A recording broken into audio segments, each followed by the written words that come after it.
Boa noite, meus irmãos. Agradecer mais uma vez o convite, é uma satisfação estar aqui novamente. E hoje nós vamos falar um pouquinho de Evangelho no Lar. O que é o Evangelho no Lar? Eu já vou deixar aqui uma dica desse livro Chico Xavier, pelo Espírito Neio Lúcio, Jesus no Lar. Que ele é um livro que ele apresenta as lições ensinadas por Jesus nas reuniões que ele fazia na casa de Simão Pedro. Então, foi onde aconteceu o primeiro culto de Evangelho no Lar. Já era feito por Jesus, então, nas casas, e ele fez na casa de Simão Pedro. O Evangelho no Lar, ele é uma reunião em família, em determinado dia e horário da semana.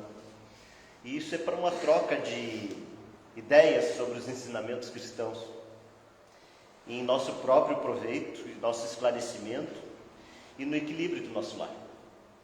Ele vem favorecer, então, a renovação dos nossos sentimentos, dos nossos hábitos, as nossas ações.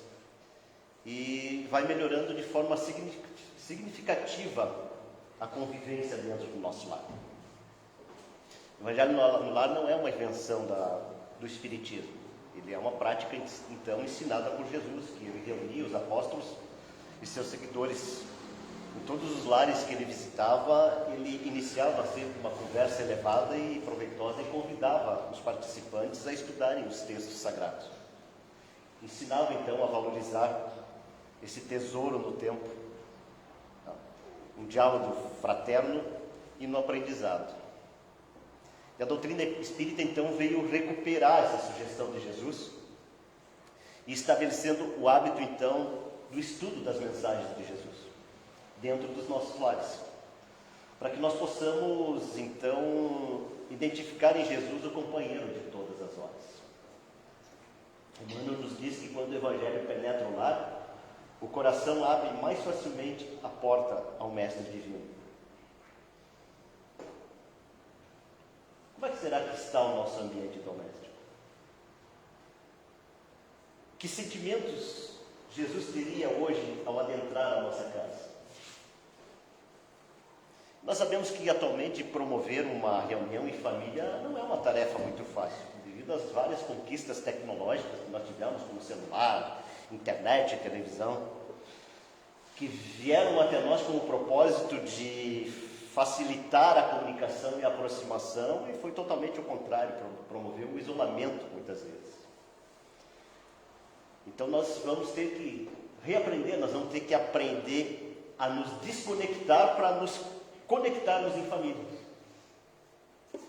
É isso que nós vamos ter que fazer. Então essa necessidade de abrirmos esse momento para nós pensarmos no bem, para nos aproximarmos de Deus através do conhecimento, da elevação de pensamentos, ela nos foi sugerida por Jesus nas suas visitas à casa de Pedro, então, quando ele reunia os apóstolos. Isso o Espírito Neio Lúcio nos traz nesse livro, Jesus no Lar, no capítulo 1. Portanto, incentivar a implantação do Evangelho no lar hoje, ela exige muita determinação, mas é um passo inicial que vai facilitar as nossas experiências e vai nos trazer conquistas. A gente sabe que todo o início ele é desafiador e bem complexo.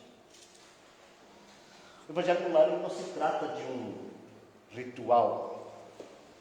Ele é um momento em família, de um olhar, de amorosidade, carinho. É um momento de ouvirmos o outro, de perceber suas dores, de debater as dificuldades, as lutas do caminho. Então, é a vivência de um momento rico de paz, de elevação, de alegria, aprendizado, em que todos nós podemos participar. Então, o Evangelho no Lar, ele vem como um momento de estreitarmos os laços e desenvolvermos reflexões através dos ensinamentos de Jesus, onde nós passamos a atuar, então, à luz do Evangelho, nesse nosso primeiro núcleo de redenção e aprendizado que nós temos, que é a família. onde de fato nos preparamos para aqueles que ali foram colocados para partilhar essa existência conosco. Se nós não conseguirmos enriquecer, ter vivência em família com as luzes do Evangelho, tampouco nós faremos no plano do mundo das coletividades. A psicosfera da Terra ela é formada pelas criações mentais de cada família, de cada lar. Então, quando nós realizamos o Evangelho no lar, a gente acaba criando uma usina de força, um ambiente mais receptivo, fazendo então desse nosso lar um núcleo de renovação, de aprendizado, de transformação, para que desse nosso lar possa então se encaminhar para o mundo, para a vida em sociedade, essa psicosfera terrestre, para a psicosfera terrestre, então, corações mais aptos, mais dispostos a viver e a servir em Jesus. Quando a gente estuda o Evangelho no lar, nós vamos então criando um ambiente espiritual mais propício, e nós vamos convertendo o nosso lar, de fato, num templo. Muitas vezes nós damos importância aos templos de pedras, mas nós acabamos esquecendo que o nosso lar deve ser o primeiro templo de educação e de aprendizado. E com a prática, então, do Evangelho no lar, se tornando uma constante, nós passamos a colher melhor as inspirações e passamos, então, a aceitar, a ver melhor os desafios, passamos a receber respostas diante das situações mais difíceis que passamos. E no dia do Evangelho, aquela mensagem que a gente abriu e leu, muitas vezes ela vai chegar como uma luva para nós, consolando e alentando, nos amparando. Aquela mensagem que a gente escolheu, ela vai ser a resposta, talvez, para aquilo que a gente está. No livro A Tempestade, de Divaldo Franco, Joana de Ângeles nos diz que, estando a Terra vitimada pelo entrechoque das vibrações, ondas e mentes em desalinho, como decorrência do desamor, das ambições desenfrenadas, dos ódios sistemáticos, as funestas consequências se fazem presentes, não apenas nas guerras externas e destrutivas, mas também nas rudes batalhas do lar, na família, no trabalho, nas ruas da comunidade, no comportamento.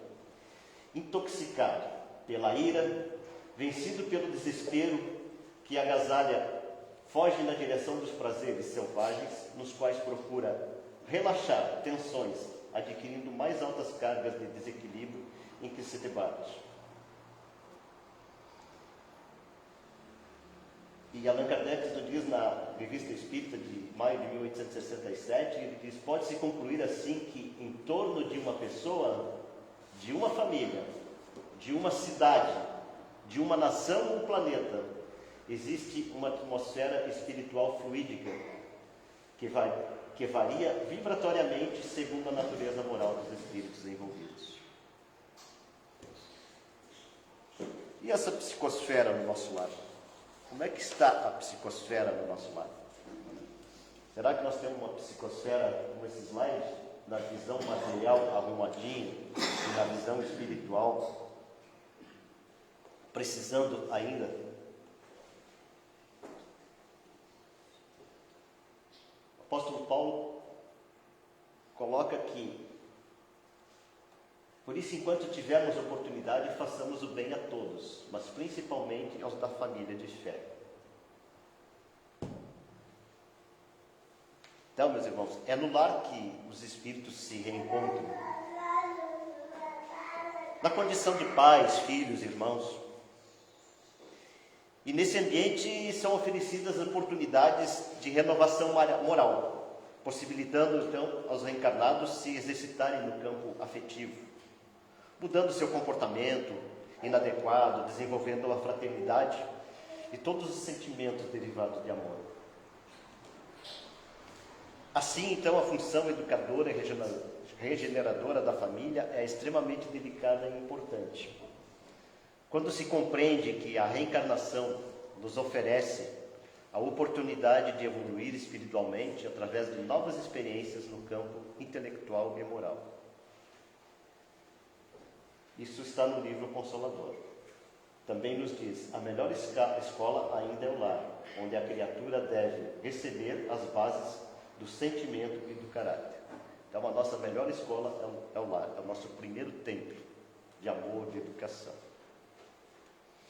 Portanto, nós devemos incentivar amorosamente nossas crianças a compartilharem conosco também desse momento de Evangelho no lar, de encontro de Jesus do lar. E podemos então adequar as leituras para as reflexões e para a idade na compreensão dessas crianças. E Emmanuel nos diz que se um homem é a partícula divina da coletividade, o lar é a célula sagrada de todo o edifício da civilização. Então, é no nosso lar que nós devemos iniciar, então. Aí, então, uma orientação para o Evangelho no lar. Por que nós devemos fazer o Evangelho no lar? Porque estudar o Evangelho possibilita compreender os ensinamentos cristãos cuja prática nos conduz ao aprimoramento moral. Fazer o Evangelho cria em todos os lares o hábito de se reunir em família, em despertar e acentuar nos familiares o sentimento de fraternidade. Também porque no momento de paz que o Evangelho proporciona ao lar, a união das criaturas, propiciando cada uma vivência tranquila e equilibrada. Serve também como uma higienização no lar, através dos pensamentos e sentimentos elevados, acaba favorecendo a influência dos mensageiros do bem no nosso lar. Facilita, no lar e fora dele, o amparo necessário diante das dificuldades materiais e espirituais, mantendo então operantes os princípios da vigilância e da oração. Eleva o padrão vibratório dos componentes do lar e contribui com o plano espiritual na obtenção de um mundo melhor. E torna então o Evangelho conhecido, compreendido e sentido, exemplificado em todos os ambientes. Bezerra de Menezes nos diz que trazer as claridades da Boa Nova ao templo da família é aprimorar todos os valores que a experiência terrestre nos pode oferecer.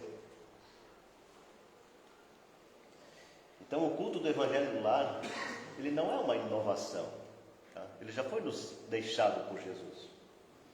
Ele é uma necessidade em toda parte onde o cristianismo lança raízes de aperfeiçoamento e sublimação. Quando o ensinamento do Mestre vibre entre as quatro paredes de um templo doméstico, os pequeninos sacrifícios tecem a felicidade comum. A observação impensada é ouvida. A calúnia é isolada no algodão do silêncio. A enfermidade é recebida com calma. O erro alheio encontra compaixão. A maldade não encontra brechas para insinuar-se.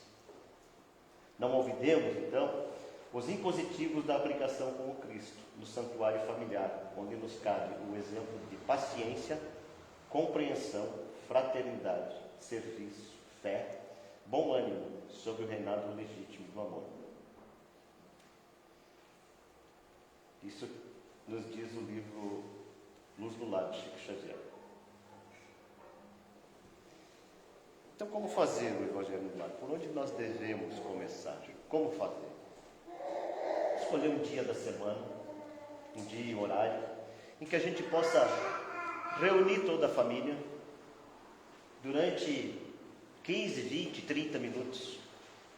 As crianças devem participar dessa reunião. E pode ocorrer presença de visitantes, numa hora que chega um visitante ocasional.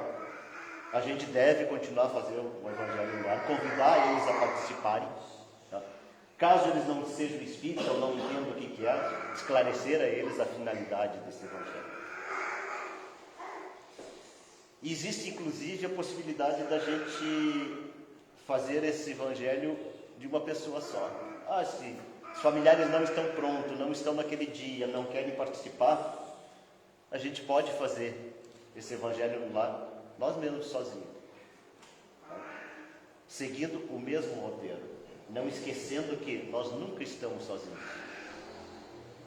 Jesus disse que por onde estiverem reunidos em meu nome, lá estarei no meio deles, estarei presente.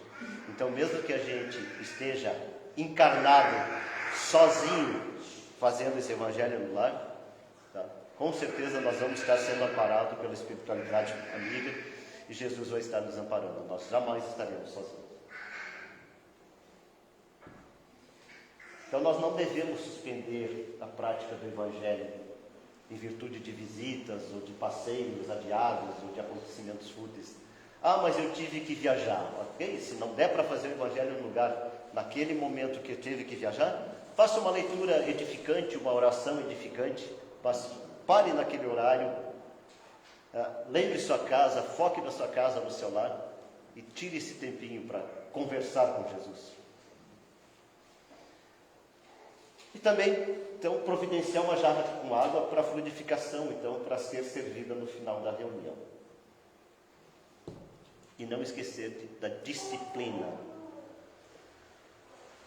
No evangelho no lar, temos que ter disciplina, mesmo dia e horário, para não desperdiçarmos o tempo da espiritualidade que vem ao nosso auxílio, ao nosso encontro nesse horário que a gente já programou. E o roteiro, então? Como é que nós podemos fazer esse evangelho? O início da reunião, uma prece, um Pai Nosso, uma oração simples e espontânea, sentimentos, solicitando a presença da espiritualidade amiga de Jesus nessa nossa reunião. E após, então, a leitura do Evangelho. Abrir o Evangelho. Vamos abrir o Evangelho, pegar ali e fazer a leitura desse trecho, desse capítulo que nos foi colocado. E após, então, vamos fazer os comentários sobre esse texto lido. Comentários breves, com a participação de todos os presentes. Falando do que entendeu, das dúvidas, evidenciando, então, o ensino moral aplicado na situação nesse dia. Depois disso, nós podemos fazer vibrações. Vibrar não é pedir, vibrar é doar alguma coisa, tá? Então nós podemos vibrar pela fraternidade, pelo equilíbrio da humanidade, por nossos governantes, por crianças, jovens, por familiares. Podemos vibrar por quem nós precisamos, por quem estiver precisando. Pedidos, podemos fazer também pedidos.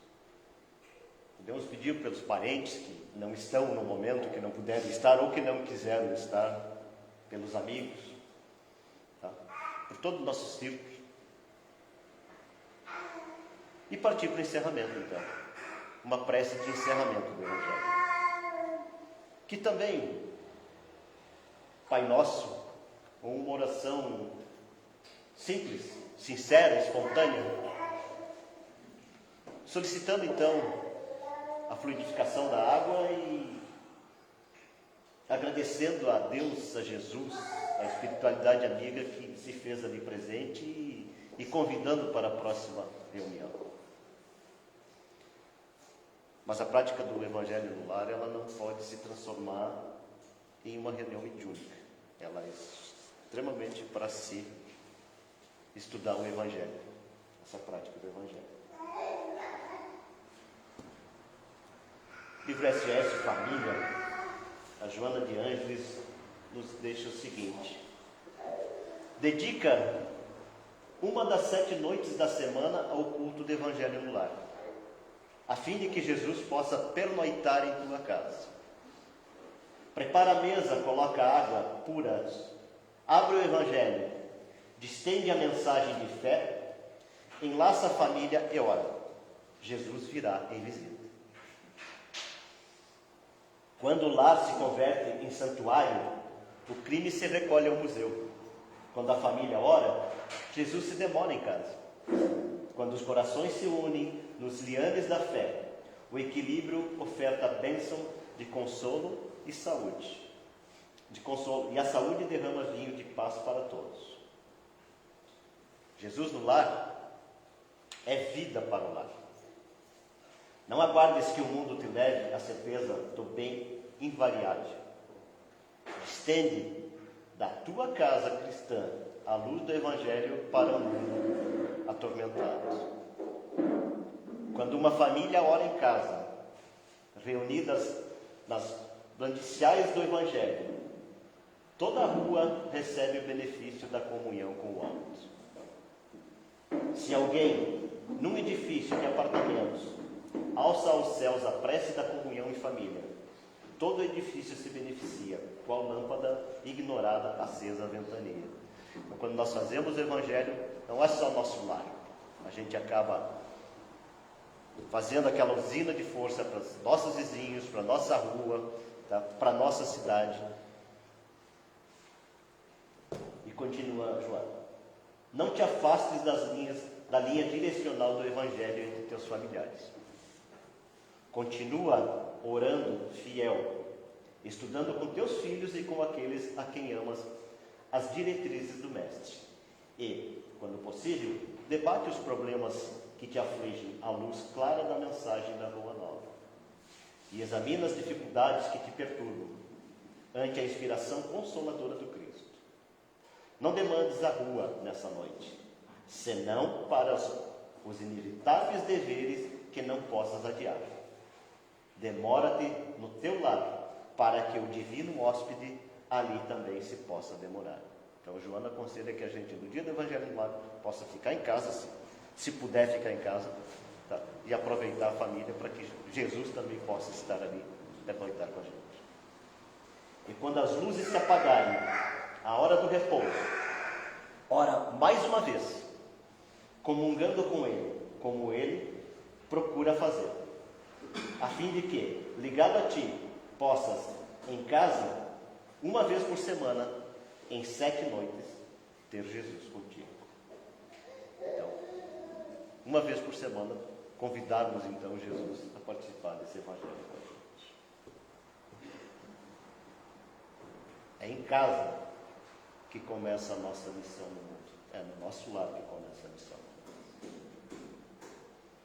Então vamos nos organizar nosso equipamento doméstico do Evangelho no lar.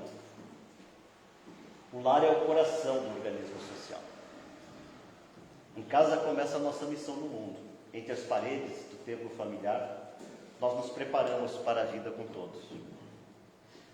Nós seremos lá fora, no campo das experiências públicas, o prosseguimento daquilo que somos na intimidade de nós mesmos. Então, fujamos a frustração espiritual e busquemos o relicário doméstico, o sublime cultivo dos nossos ideais com Jesus. O Evangelho foi iniciado na manjedoura e demorou-se na casa humilde e operosa de Nazaré, antes de espraiar-se pelo mundo. Sustentemos em casa a chama de nossa esperança, estudando a revelação divina, praticando a fraternidade e crescendo em amor e sabedoria. Porque segundo a promessa do Evangelho Redentor, onde estiveres 2 ou 3 corações em seu nome, aí estará Jesus, amparando-nos para a ascensão à luz celestial, hoje, amanhã e sempre. Isso a gente vê no livro Luz no Lar, de Francisco Cândido Xavier, pelo Espírito Cheio. E para finalizar, um poema do Espírito Irene S. Pinto, também do livro Luz no Lar de Chico Xavier, que ela diz o seguinte: o culto do mestre em casa é um novo sol que irradia a música da alegria. É santa e bela canção É a glória de Deus que vaza o dom da graça divina, que regenera e ilumina o templo do coração. Ouvida a bênção da prece, na sala doce e tranquila, a lição do bem sentido, como um poema a brilhar. O verbo humano enaltece a caridade e a esperança. Tudo é bendita mudança no plano familiar. Anula-se a malquerença. A frase é contente e boa. Quem guarda ofensas, perdoa. Quem sofre, agradece a cruz. A maldade escuta e pensa. E o vício da rebeldia perde a máscara sombria. Toda névoa se faz luz. Na casa fortalecida por semelhante alimento, tudo vibra entendimento, sublime e renovador. O dever governa a vida. Vozes brandas falam calmas. É Jesus chamando as almas ao reino do eterno amor. E a pergunta que eu quero deixar para todos nós aqui: o que eu preciso fazer para que Jesus se sinta em casa ao entrar no meu lar? Queridos irmãos, essa era a mensagem de hoje. Eu agradeço a atenção, rogando a Jesus que visite nossos lares hoje e sempre e que tenhamos uma excelente noite. Obrigado.